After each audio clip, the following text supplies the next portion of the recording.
السلام عليكم ورحمة الله وبركاته. كسو دواada موضوعنا labaad waxaan uga hadli doonaa cyber security crime qaybtiisa. Cyber crime waa maxay? Waxaan ku ogaan doonaa insha Allah videoga gudihiisa. Sidoo kale waxaa idiin soo jeedin doonaa ama idiin qabtay barnaamijkan Africa Institute for Multidisciplinary Studies oo loo yaqaano AIMS. Waxaa ka horeeya cashar hore oo ku saabsan introduction of ama horaaca cyber security. Cyber crime waa maxay? Cyber crime si fudud haddii aan u qeexno waa shay walba oo dhaca computerka ama oo ku dhaca waxa la yiraahdo toolska ama target meel lala rabay ama labadaba. Okay, marka cyber crime waxaan ku qeexi karnaa waa qalad walba ama dembi walba oo laga galo computerka lagu galo waxa la yiraahdo cyber crime. Definitionkiisa sidoo kale types of cyber crime, noocyada cyber crime ku leeyahay. Cyber crime ka marka hore waa wax la yiraahdo criminal, waa wax dembi la galo. Okay, marka cyber crime ka dembi la galayo wuxuu noqonayaa 3 slots, saddex meel ayaa laga galaa dembiga. Mid those against persons, mid shakhsiyad ama qof personal ah ama shakhsi laga galo, ama dembi laga galo against business and non-business organization. Organization business leh ama kuwa aan business lahayn waxay aadi waxaas NGO wax laga galo. Sidoo kale midka saddexaad waa crime targeting the government, dembi ama in wax dembi ah ama data laga xado dawladda. Marka saddexdaas waa saddex qayb oo cyber crime-ka aan u kala saari karno. Midna waa qofka shakhsiga ah, midna waa business ama NGO-yada caadiga ah oo organizationada kale ee business ka ahayn, midna waa mid dawladda beegsado. Okay, waxaan halkan ku arkaynaa marka 8 biggest cyber attack in 2012. waa 8 ka mid ah dambiyada ugu waaweyn ee dhacay 2012. one cyber theft. Okay, company Azabus la yiraahdo dataas laga dhacay oo 24 milyan gaarayso. Sidoo kale LinkedIn passwordada laga xado waxay gaaraysaa ilaa 30 milyan. Okay, at risk. Okay, Android oo kale nimarkaaradooda dhibka loo geystay waxaa la xaday oo kale inta 1.5 million card numbers la xaday. Sidoo kale inta home password waxaa la xaday 1.5 million oo kale la xaday. Security hole ama Microsoft oo kale Windows computer risk waxaa la xaday ama waxaa lagu hacker galay software malicious ah. Sidoo kale user account compromised. Okay, waa la xiray waxyaamaha dhan hackers obtained. Okay, trojaniska 2012 la qabtay waa 1 milyan. Okay, tiro kor u dhaafaysa. Okay, trojanisa. Marka cyber crime ka dambiyada ka dhaca internetka aad ay u badan yihiin. Okay, 10 ka wadan cyber crime ka ka dhaca ama dambiyada internetka ka dhaca.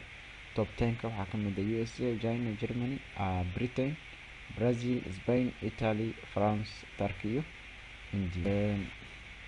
Sidoo kale unauthorized access to computer system or network. Dambiyadaas la galo unauthorized la yiraahdo maxaa lagu galaa? Kow waxaa u horeeya theft of information contained in electronic forms from iyadoo la dhacayo data ku jirto computer, taasoo hadiskiyo kale ama ku jirto kalenta flashka kale la dhacayo kale. Waxaa la yiraahdo email bombing oo ah in qofkii loo diro data weyn loo diro, kaasoo resultigeeda ay noqon doonto qofkii in serverkiisii ama email accountkiisii uu isaga dhan gubto ama uu datadii culayskeeda uu la dhaco. Salami attacks. Those attacks are used for commission of financial crimes oo kuwa lacagaha oo kale inta bangiyada oo kale. The key here is information. Sidoo kale bangi employee ay wuxuu computerka gelinaya ama serverka gelinaya oo kale inta program. Okay, kaasoo soo qabanayo ama lacag ka jarayo account walba oo transaction sameeyo lacag geliyo ku jira. kaas marka hore salami attacks. mararka qaar waxaa ka dhacdo in unugir bangi walba oo Mareykan ku yaala lacagtii transaction uu sameeyo sentiyaal ka jirto ilaa uu ka helo lacag gaarayso malaayiin. Okay, marka salami attack sidoo kale denial of service kan waxay noqonaysaa qofka meeshuu serverka kala xiriiri lahaa in laga dhex galo. This involves flooding computer resource with more requests than it can handle. This causes the resource to crash, thereby denying authorized user to the service offered by the resource. Okay. sidoo kale virus oo kala jiro oo ah wormkii aan naqaanay viruska caadiga ah oo noocyada badan lahaa. virus marka waa program kaasoo nafs ahaantiisa computerka galaayo, kaasoo isfaafinayo, kaasoo dhib badan u geysanayo computerka ama network oo kale. inta badan marka waxay noqon karaan marka viruskaas laba mid ayuu kugu sameyn karaa, inuu daatadii dhan uu ka bedelo ama inuu ka delete gareeyo. Okay, sidoo kale waxaa loo yaqaanaa logic bomb. Logic bomb waa maxay? These are dependent programs oo program isku xiran. Okay, maxay sameeyaan marka? Waxay abuuraan inay halis geliyaan computerkaaga. Okay, marka waa sida viruska oo kaleenta. Okay, terminal logic bomb isaga marka inta badan waa active. Okay, on particular date waana karaay iyo softwaradaas noocaas oo kaleenta ina hal mar qof attacker uu soo fasaxaya computerada dhan ayaa isxiraayo, then computerada waxay noqonayaan waxa la yidhahda encryption. dhulka lacag la weydiina marka laga rabo encryption. sidoo kale Trojan horses waa antivirus isagana. internet time theft in waqtigii laga xado GB-ga la xado kaleenta ayaa dhici karto.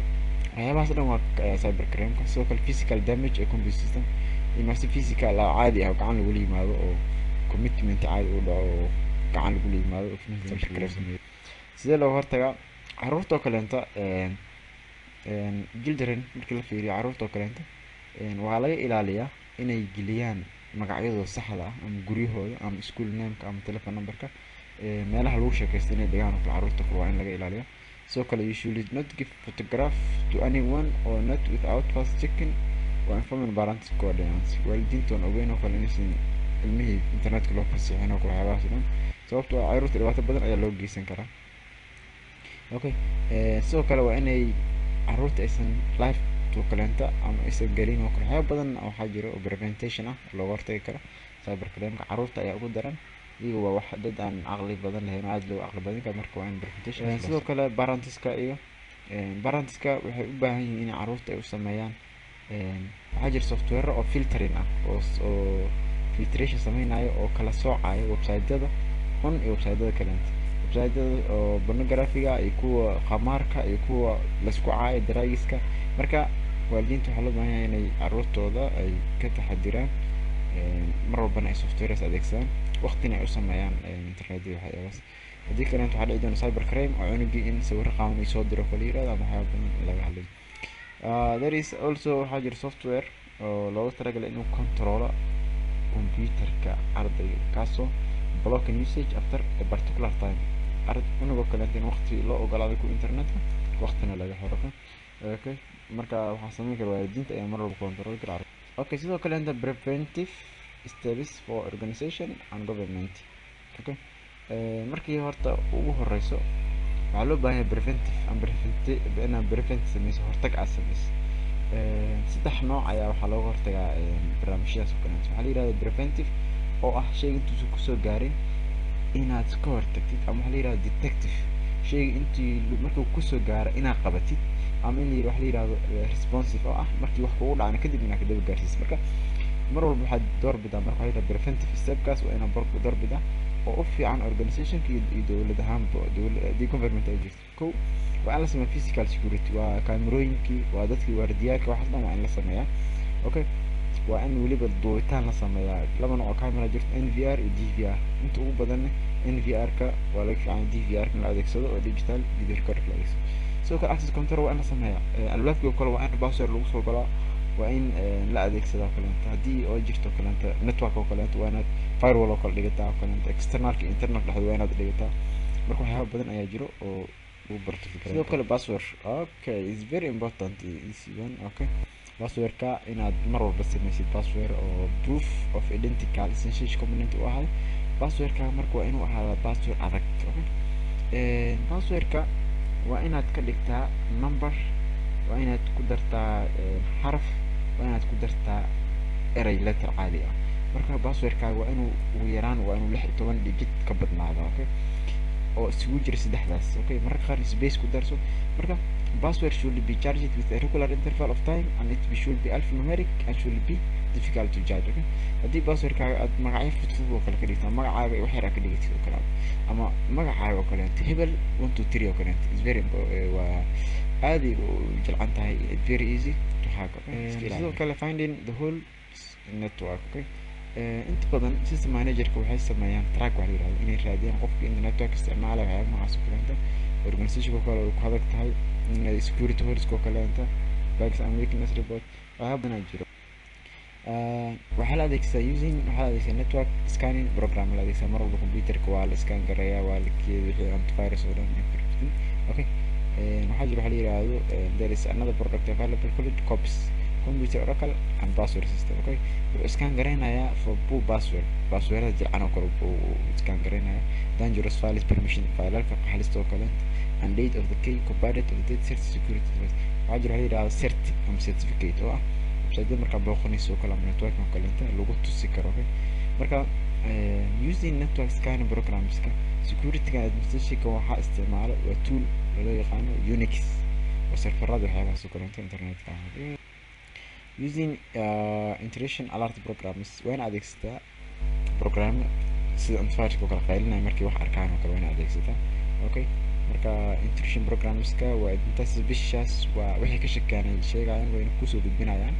Okay, marka wax badan diyaadka ku soo gudbinayaan. Using encryption waa in encryption adeegsataa oo kale. Okay, encrypt waa naqana encrypt waxa la yiraahdaa qoraalkii plainka caadiga ah inaad u bedeshid qoraal kaleenta. Okay, oo la fahmaynin si hadhow kaleenta qofkii markii oo qoraalkii encrypt aad ku samaysid hadhow qofku ku sameynaa decrypt ku sameynaa sidii hore ayuu ku soo ceshanaya. Okay, marka waxaa jira nooc loo sameeyo noocaas aad u samaysid qofkii keygaas ama ahay oo kaliya qoraalkaas sidii caadiga ku soo ceshan karo. Okay, qof kaleenta oo ku soo ceshan karo kale detection qabashadii kale cyber crime ka waa marka ugu dambeysay oo dhaco kale is the latest and perhaps the most especially waa cyber law sharci ayaa jira lagu qabto qof dambigaas oo lagu helo. inta badan qaarkood taa waxa waaye waa dambi aad u weyn oo kale inta la gadalaad oo kale gaarsiisan. Okay, marka qaar marka lama qaban karo way adag tahay la qabto ama investigation oo kale baaritaan oo kale inta lagu qabto way adag tahay. marka detection ka even though most of crimes against individuals waxaa kamid ah in lagu sameeyo cyber attack qofka kala dabagal lagu sameeyo documentation pornography qofka kala sawir laga qaado waxyaabo badan ayaa kamid ah. Okay, hadii aad barnaamijkan la kulantid waxaa sameysaa after receiving such type of email haddii email xun wax kusoo dhacaan waxaa sameysaa. Okay, computerkaaga amarsiiso uu ku tuso full header of the mailka markay kusoo dhaco qofka soo diray waqtiga lasoo diray meesha lasoo diray qayb loo ogaadaa jirto full headerka ku dhufo marka inta badan uu islaabaya soo fur. full headerka marka waxaa ka arki kartaa IP number ka arki kartaa timeka lasoo diray arki kartaa IP number always waa different for every email from IP numberka oo raadi. marka waxyaabaha dhammaan 6 qodob markaad emailka ku soo dhaco oo emailkaas oo lagu caaynayo oo lagu geysanayo waa inaad ka taxadirtaa. hadda waxaan rajeynayaa inaad fahantay cyberka crime waxa la yiraahdo. No, okay, wixii su'aalo kale insha Allah qabtaan gadaal ayaad iga soo weydiin doontaan. Assalaamu calaykum waraxmatullaahi wabarakaatuh.